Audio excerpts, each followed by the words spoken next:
이스라엘과 팔레스타인의 분쟁이 70년 동안 끊이지 않고 있습니다. 최근에는 팔레스타인이 예루살렘에 수백 발의 로켓을 발사하면서 이들의 신경전은 극에 달았고, 그 과정에서 주민들과 고위 지도부가 제거되는 등 어마어마한 사상자가 발생합니다. 그리고 두 국가의 미래는 점점 파국으로 치닫고 있습니다.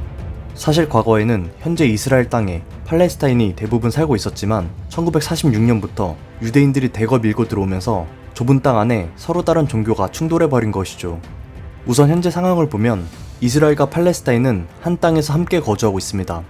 그리고 팔레스타인은 두 구역으로 나뉘어져 있는데, 하마스가 통치하고 있는 가자 지구와 파타가 통치하는 서한 지구가 있습니다. 그중 가자 지구는 예부터 난민들이 많이 살았으며 현재는 이집트와 이스라엘에 둘러싸인 형태로 완전히 고립되어 물잔 안에 허덕이게 됩니다. 지중해 또한 이스라엘의 강력한 통제하에 철저히 교육이 제한되어 있기 때문에 가자 지구의 팔레스타인들은 급기야 땅굴을 파서 이집트에서 생필품을 몰래 밀수입하기도 하였습니다. 그렇다면 도대체 이들의 분쟁은 어디서부터 잘못된 것일까요? 기원전까지만 해도 이 땅에는 주인이 없었습니다.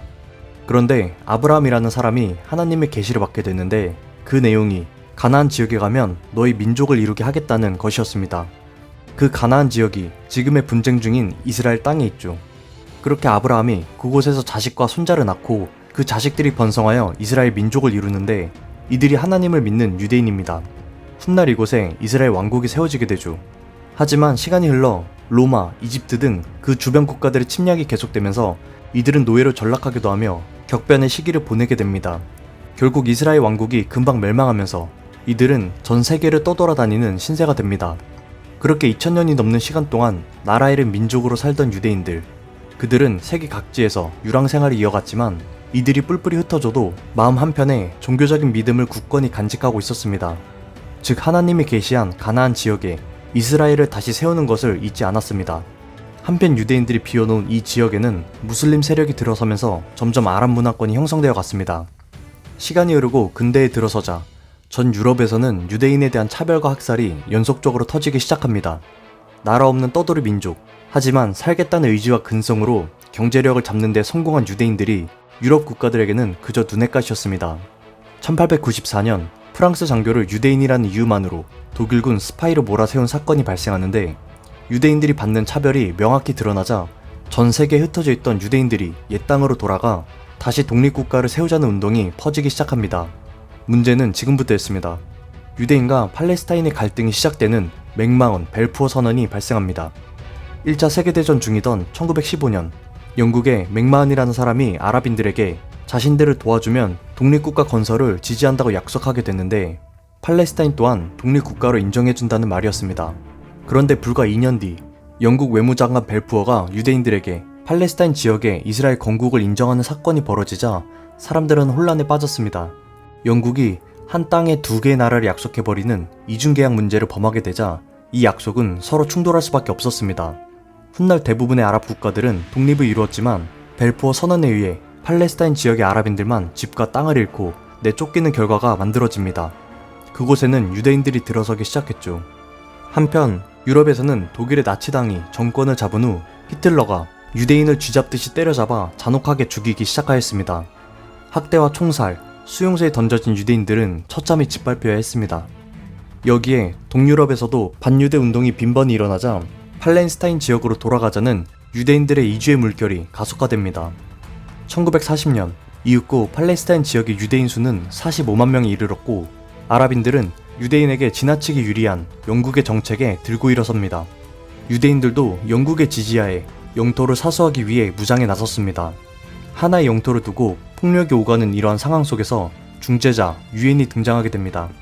유엔은 1947년 총회를 열게 됐는데, 팔레스타인 영토를 6대4의 비율로 나누어 유대인 국가와 아랍인 국가를 건국할 것을 결정합니다. 1948년 5월 약속한 영토의 6의 비율로 이스라엘이 건국되자 그곳에 살던 무려 87만 명의 아랍인들이 쫓겨나게 됩니다. 서로에 대한 분노와 갈등은 더욱더 깊어지고 유엔의 중재에도 불구하고 이들의 영토 전쟁은 지속적으로 발생하게 됩니다. 지금까지 4번의 중동 전쟁을 거치면서 이스라엘은 유엔에서 결정되었던 것보다 훨씬 더 많은 땅을 차지해갔고, 팔레스타인들은 서한 지구와 가자 지구로 영토가 점점 작아졌습니다.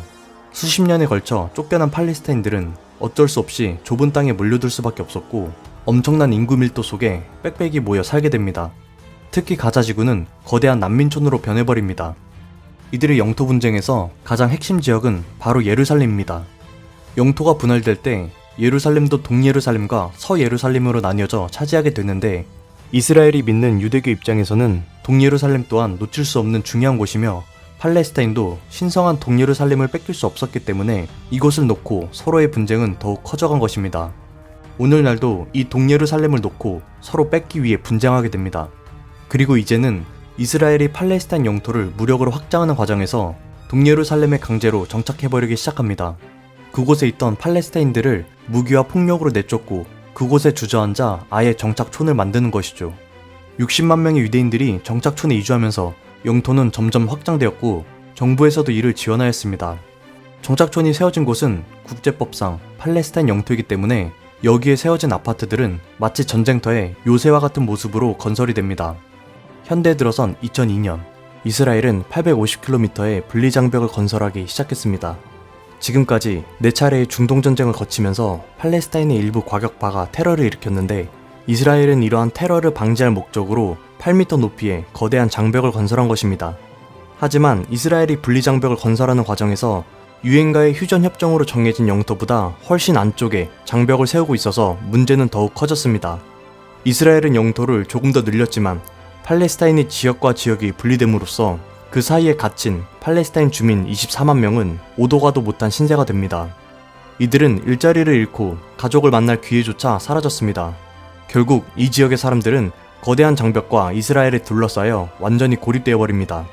최근에는 이러한 갈등의 골이 깊어지면서 이들의 전쟁이 더욱 맹렬해지자 급기야 국제사회의 권유를 통해 휴전 합의에 이르게 됩니다. 그리고 끝나지 않은 이스라엘과 팔레스타인의 분쟁은 지금까지도 계속되고 있습니다. 그렇다면 이스라엘은 어떻게 4차례의 중동 전쟁 동안 한 번도 지지 않았을까요? 바로 미국의 힘 덕분입니다. 실제 3차 전쟁 당시 이스라엘이 패배할 위험에 처했지만 미군이 투입되어 상황을 정리하였고 미국의 힘을 등에 업은 이스라엘은 압도적인 승리를 거두었습니다. 중동 전쟁부터 오늘날까지 이스라엘이 미국의 지지와 지원을 받을 수 있는 데에는 여러 가지 이유가 있지만 그중 몇 가지를 꼽자면 이스라엘에 있는 세계 최고의 비밀 정보기관 모사드를 통해 얻을 수 있는 정보들, 그리고 이스라엘의 뛰어난 무기, 유대민족 등이 있습니다. 유대인에 대해 추가적인 내용을 덧붙이자면 이들은 전 세계 인구의 0.2%에 불과하지만 뛰어난 경제력이 오늘날 전 세계에 많은 영향을 끼쳤습니다.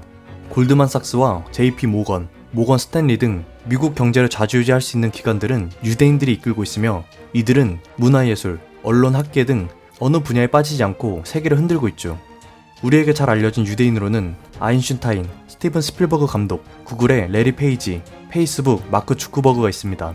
지금껏 노벨상 수상자의 30%, 노벨 경제학 수상자의 65%를 유대인이 차지했다는 사실 또한 놀라움을 감출 수 없습니다. 최근까지 세계를 떠들썩하게 한 이스라엘과 팔레스타인의 끝없는 갈등, 그리고 이들의 역사. 오늘의 영상은 여기까지입니다.